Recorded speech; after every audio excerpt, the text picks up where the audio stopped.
Hello friends, welcome to రుచి వంటిల్లు.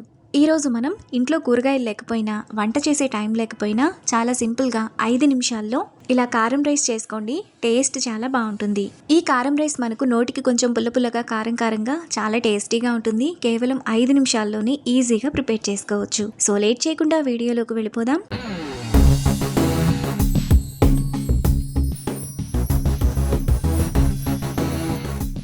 ముందుగా కారం రైస్ చేసుకోవడానికి స్టవ్ మీద ప్యాన్ పెట్టుకొని అందులో 1 టేబుల్ స్పూన్ ఆయిల్ వేసుకోవాలి.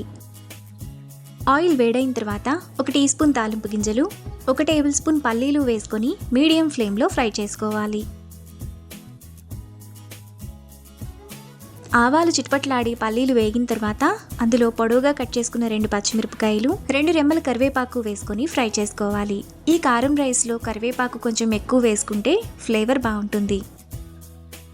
పచ్చిమిర్చి, కరివేపాకు కూడా వేగిన తర్వాత అందులో 2 టీ స్పూన్ల కూరల్లో వేసుకునే కారం వేసుకొని అర నిమిషం పాటు సిమ్ ఫ్లేమ్లో కలుపుకోవాలి.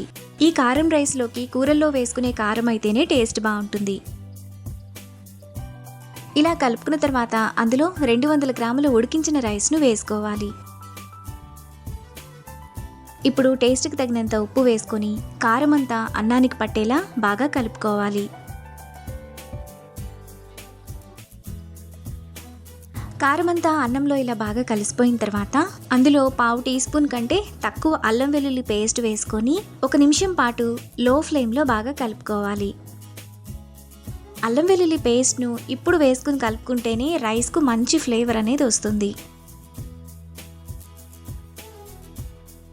1 నిమిషం తర్వాత అల్లం వెల్లుల్లి పేస్ట్ కూడా అన్నంలో కలిసిపోయి పచ్చివాసనంతా పోతుంది.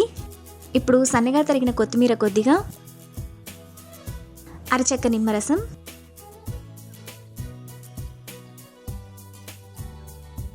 సన్నగా తరిగిన 1 ఉల్లిపాయ వేసుకొని ఒకసారి బాగా కలుపుకోవాలి. వంట చేసుకునే టైం లేనప్పుడు సింపుల్గా ఇలా కారం రైస్ చేసుకుని తింటే చాలా బాగుంటుంది.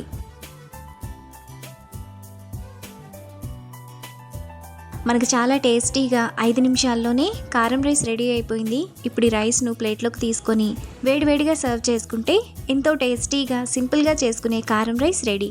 ఈ రెసిపీని మీరు కూడా ట్రై చేసి మీకు టేస్ట్ ఎలా కుదిరిందో నాకు కామెంట్స్లో షేర్ చేయండి. ఈ వీడియో కనుక మీకు నచ్చినట్లయితే లైక్ చేసి, షేర్ చేసి, సబ్స్క్రైబ్ చేయండి.